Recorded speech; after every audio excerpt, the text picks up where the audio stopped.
आप देख रहे हैं अखंड भारत न्यूज। मैं हूं आपके साथ अभिनय मिश्रा। आइए रुक करते हैं खबरों की ओर। बिहार में जातिगत जनगणना नहीं है, जेडीयू आरजेडी का अंतिम दाव है कि समाज को जातियों में बांटकर चुनावी नैया पार लगे। अपनी रोटी सेक कर फिर से मुख्यमंत्री बनना चाहते हैं नीतीश कुमार। प्रशांत किशोर जन सुराज पदयात्रा के सूत्रधार प्रशांत किशोर ने जातिगत जनगणना पर बिहार सरकार को घेरते हुए कहा कि इनको समाज के बेहतरी से कोई लेना देना नहीं है। जातिगत जनगणना तो अंतिम दाव खेला गया है ताकि समाज के लोगों को जातियों में बांटकर एक बार फिर से किसी तरह चुनाव की नैया पार लग जाए। समस्तीपुर के रोसड़ा में पत्रकारों से बातचीत में प्रशांत किशोर ने आगे कहा कि नीतीश कुमार 18 सालों में से सत्ता में है, पर आज क्यों जातिगत जनगणना करवा रहा है। नीतीश कुमार को 18 सालों से याद नहीं आ रहा था। दूसरी बात, जातिगत जनगणना राज्य सरकार का विषय है ही नहीं। सरकार जातिगत जनगणना नहीं सर्वे करवा रही है। जनगणना तो केंद्र सरकार का विषय है। सर्वे के रिजल्ट की मान्यता क्या होगी, ये बताए बिहार सरकार। प्रशांत किशोर ने समझाते हुए कहा कि सर्वे और जनगणना में आसमान जमीन का फर्क होता है। सर्वे का कोई लीगल एंटिटी नहीं है।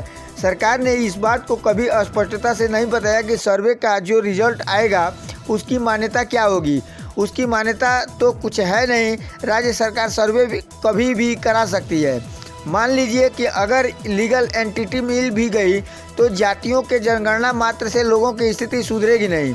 बिहार के 13 करोड़ लोग जनगणना के मुताबिक सबसे गरीब और पिछड़े हैं। ये जानकारी सरकार के पास है, इससे क्यों नहीं सुधारते। दलितों की जनगणना आज़ादी के बाद से ही हो रही है, उसकी दशा पर आप क्यों नहीं सुधार रहे हैं। उनके लिए आपने क्या किया। मुसलमानों की जनगणना की हुई, उनकी हालत सुधर क्यों नहीं रही। बिहार में आज दलितों के बाद मुसलमानों की हालत सबसे खराब है, पर कोई इस पर बात नहीं कर रहा है। जनगणना कराने और उसके विरोध करने वाले लोगों से मैं अपील करता हूं कि समाज में कोई वर्ग सही मायने में पीछे छूट गया है और उसकी संख्या ज़्यादा है और सरकार सर्वे करवा रही है तो करवाने दीजिए। बिहार की सरकार जनता को उलझा रही है कि आधे लोग लग जाएं जनगणना के पक्ष में और आधे लोग लग जाएं जनगणना के विपक्ष में।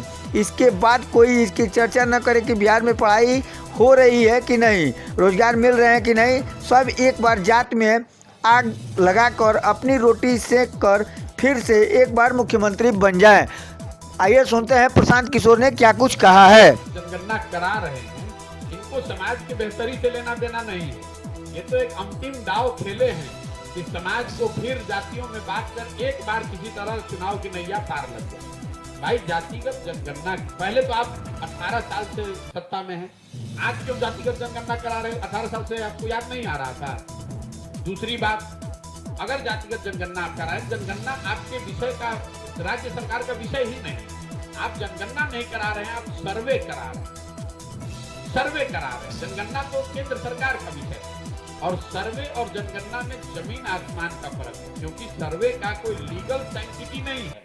इस बात को कभी सरकार ने स्पष्टता से नहीं बताया कि सर्वे का जो रिजल्ट आएगा उसकी मान्यता क्या होगी। उसकी मान्यता तो कुछ है नहीं। कुछ जानकारी तो सर्वे तो राज्य सरकार कभी भी करा सकती है। और अगर मान लीजिए आपने करा भी लिया, अगर उसको लीगल सेंटिटी मिल भी गई, तो जातियों की जनगणना होने मात्र से लोगों की जिंदगी तो सुधरेगी नहीं। पूरे बिहार की गणना हुई पड़ी है कि 13 करोड़ लोग बिहार के जो लोग हैं वो देश के सबसे गरीब और पिछड़े हैं। ये तो जानकारी आपके पास है, इसको काहे नहीं सुधार रहे। दलितों की जनगणना तो आप आजादी के बाद से कर रहे हैं, उनकी दशा आप क्यों नहीं सुधार रहे। उसके लिए आपने क्या किया। मुसलमानों की जनगणना करी हुई है, दलितों के बाद बिहार में सबसे ज्यादा गरीबी और फटेहाली से मुसलमान भाई जूझ रहे हैं, उनके लिए आपने क्या किया। आप किसी गाँव में चले जाइए जो दलित टोले हैं, जो मुसलमानों के इलाके हैं, वहां आपको आंख से दिखता है कि कितनी ज्यादा गरीबी बदहाली फटेहाली है। तो ये जनगणना कराने और जो जनगणना के विरोध में जो लोग हैं, मैं उनको सुझाव दूंगा कि आप विरोध मत कीजिए। क्यों विरोध कर रहे हैं भाई। समाज में कोई वर्ग अगर सही मायनों में पीछे छूटा हुआ है, उसकी संख्या ज्यादा है और उसकी गणना हो रही है, सरकार सर्वे करा रही है, तो कराने दीजिए। ये तो सरकार आपको उलझा रही है कि आप लग जाइए, आधे लोग लग जाए जनगणना के पक्ष में, आधे लोग लग जाए जनगणना के विरोध में। कोई इसकी चर्चा ही न करे कि बिहार में पढ़ाई हो रहा है कि नहीं, कि रोजगार हो रहा है कि नहीं। सब जाति में फिर आग लगा के अपना एक बार रोटी सेक के एक बार फिर मुख्यमंत्री बन जाए।